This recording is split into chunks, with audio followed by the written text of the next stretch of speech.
South Africa talks hydrogen infrastructure, and Emerson wins a huge bid in South Korea. All of this on today's Hydrogen Podcast. So the big questions in the energy industry today are, how is hydrogen the primary driving force behind the evolution of energy? Where is capital being deployed for hydrogen projects globally? And where are the best investment opportunities for early adopters who recognize the importance of hydrogen? I will address the critical issues and give you the information you need to deploy capital. Those are the questions that will unlock the potential of hydrogen, and this podcast will give you the answers. My name is Paul Rodden, and welcome to the Hydrogen Podcast.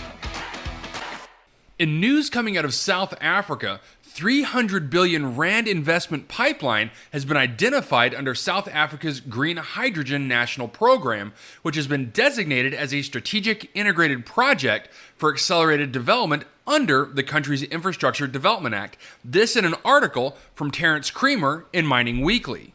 Speaking at the South Africa Green Hydrogen Summit in Cape Town on Tuesday, President Cyril Ramaphosa argued that government was seeking to use the program to position the country as a, quote, investment destination of choice, as countries in Europe and Asia sought to import green hydrogen to both decarbonize and bolster their energy security. South Africa, the president said, had the potential to produce up to 13 million tons of green hydrogen and derivatives a year by 2050.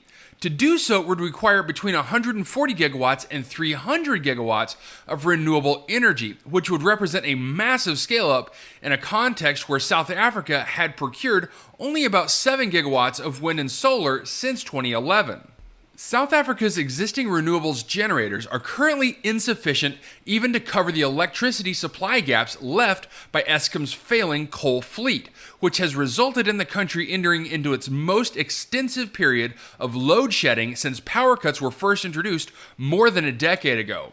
Ramaphosa said South Africa's strategy would embrace the export of green hydrogen and derivative products such as green steel, sustainable aviation fuel, ammonia, and fertilizers. The country would also seek to position itself to manufacture electrolyzers, fuel cells, and renewable energy components. He again stressed South Africa's inherent green hydrogen production advantages owing to its world-class wind and solar endowments.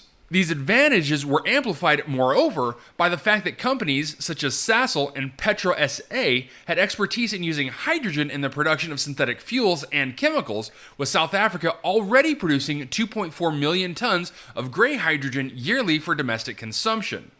The president continues by saying, "We are driving regulatory and legislative reform to make our economy more competitive, to attract more investment, and to create more jobs." Now, a total of 19 green hydrogen projects had been identified for development, 9 of which having been formally registered with Infrastructure South Africa, an initiative of the Ministry of Public Works and Infrastructure to the presidency to accelerate infrastructure investment. Public Works and Infrastructure Minister Patricia de Lille announced that the Green Hydrogen National Program had been included in an updated list of SIPs to be listed in an upcoming government gazette. Projects identified as SIPs are theoretically placed on an expedited path to development, with prescribed and shortened timeframes for various project approvals and authorizations. DeLille confirmed that the Gazette would include the Prieska Power Reserve, the Ubuntu Green Hydrogen Project, the Hydrogen Valley Developments, the Bogobai Green Hydrogen Development, and the Saldanha Bay Hydrogen Project. Providing an update on the flagship Bogobai project, Ramaphosa said that Sasol and Northern Capital Provincial Government made significant progress on the master plan for a Green Hydrogen Special Economic Zone, or SEZ, which aims to support 40 gigawatts of electrolyzer capacity by 2050. In another quote by Ramaphosa, this would require approximately 80 gigawatts of renewable energy, which is almost double South Africa's current installed electricity generation capacity. He also said that Transnet has issued a request for proposals for the development of the Port and Rail project, which could see the port developed by 2028. Western Cape Premier Alan Wind highlighted he and Northern Cape Premier Zamani Saul had signed heads of agreement for the two provinces to collaborate on the so-called Western Southern African Development Community Green Hydrogen Corridor to produce green hydrogen for the global and local markets.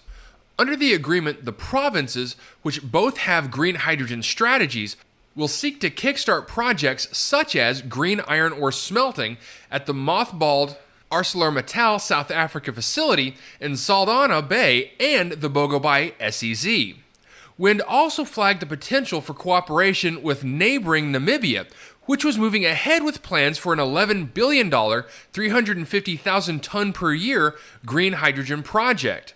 Namibia Presidential Economic Advisor James Njup stressed the potential for the green hydrogen projects in South Africa and southern Namibia to complement each other in unlocking a large-scale green hydrogen industry by developing cross-border pipeline and electricity infrastructure. In a quote from Njup, "We envision a 2,500-kilometer pipeline from Luderitz all the way to Saldanha, with a T-junction all the way to Secunda as well," Njup said, referring to Sasol's petrochemical hub in Mpumalanga, which currently uses gray hydrogen to produce fuels and chemicals. He estimated the cost of such a pipeline to be 20 billion euros and stressed the need for cooperation between the two countries to support such an ambition. He also said, "We cannot do projects like this alone." Okay, so some very interesting news coming out of South Africa, which, by looking at all this information on the surface, looks to be a great idea. And I'll say this, when it comes to their potential for renewable energy and utilizing that for hydrogen, there is a lot of upside there. And what I'm really liking is the fact that South Africa and Namibia are talking about joining forces, much like several states in the United States are doing, and setting up hubs. Now, when I started off this article, they mentioned a 300 billion rand investment for this pipeline.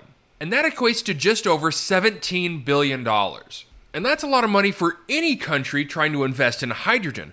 And that's double what the United States is looking for with their $8 billion IRA dedicated to hydrogen. They also talked a lot in this article about exporting to Europe, which I think can be a great idea depending on how they design their exports.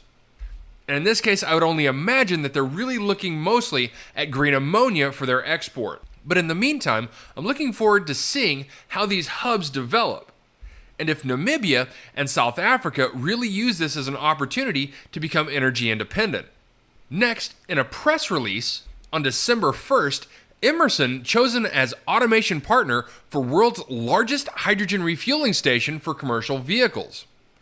Korea Hydrogen Green Energy Network, or KOHYGEN, has chosen global technology company Emerson's advanced automation solutions to help ensure the safety and reliability of its pioneering hydrogen infrastructure initiative, which recently marked the completion of the world's largest hydrogen refueling station for commercial vehicles. The project is an important step toward the two organizations' goals of reducing emissions, driving investment in hydrogen, and accelerating the transition to a net zero global economy. In a quote from Kyung-sil Lee, KOHYGEN's chief executive officer, "We're committed to building smart, safe hydrogen refueling infrastructure by leveraging IT-based integrated operations, using large-capacity, high-efficiency charging systems, and, most importantly, strengthening design safety standards. Emerson is helping us secure abundant clean energy for Korea and the world." The Jeonju Pyeonghwa Hydrogen Refueling Station is the first of 35 high-capacity gas and liquid hydrogen refueling stations KOHYGEN plans to construct across Korea by 2025. The first hydrogen station has a charging capacity of 300 kilograms per hour, which can fuel up to 15 buses and trucks an hour, or over 100 per day, 12 times more than average capacity hydrogen stations. To further lay the foundation for a stable hydrogen supply chain, Emerson and KOHYGEN are collaborating on technical standards for future high-capacity commercial refueling stations and similar projects. KOHYGEN plans to expand its hydrogen supply platform to service hydrogen-powered aircraft, ships, and other diverse forms of transportation. In a quote from Mike Train, Emerson's chief sustainability officer, "In line with Emerson's Greening by sustainability strategy, we've worked on a range of hydrogen projects globally, applying our expertise and innovative technologies to scale hydrogen consumption and make renewable energy a reality. Partnering with KOHYGEN is another critical step forward in diversifying our global energy mix. Now, in addition to deep domain experience across the hydrogen value chain, Emerson is providing core technologies, including temperature transmitters, flow meters, pressure transmitters, programmable logic controllers, and valves to deliver the high level of performance necessary for developing a commercially viable hydrogen charging model that can expand Korea's domestic hydrogen market and serve as a template in other countries. Cohygen is a special purpose company held jointly by 9 energy industry leaders, including Korea District Heating Corporation, Hyundai Motors, GS Caltex, S-Oil, Hyundai Oil Bank, SK Energy, SK Gas, E1, and Air Liquide Korea. Alright, so really some big news coming out of South Korea, and a big win, I think, by Emerson. Because it's technological developments like the ones that Emerson are making that will continue to help drive the hydrogen transition forward. Now, obviously, countries like Korea and even Japan are going to be pushing things like this even farther forward than the US or Europe. But I can envision something like this setting a benchmark that other countries are going to look at. That does include places like Germany, the UK, and the US, as those other countries really begin developing their hydrogen infrastructure. All right, that's it for me, everyone. If you have a second, I would really appreciate it if you could leave a good review on whatever platform it is that you listen to. Apple Podcasts, Spotify, Google, YouTube, whatever it is. That would be a tremendous help to the show. And as always, if you ever have any feedback, you're welcome to email me directly at info@thehydrogenpodcast.com. And as always, take care, stay safe, I'll talk to you later. Hey, this is Paul. I hope you liked this podcast. If you did and want to hear more, I'd appreciate it if you would either subscribe to this channel on YouTube or connect with your favorite platform through my website at www.thehydrogenpodcast.com. Thanks for listening. I very much appreciate it. Have a great day.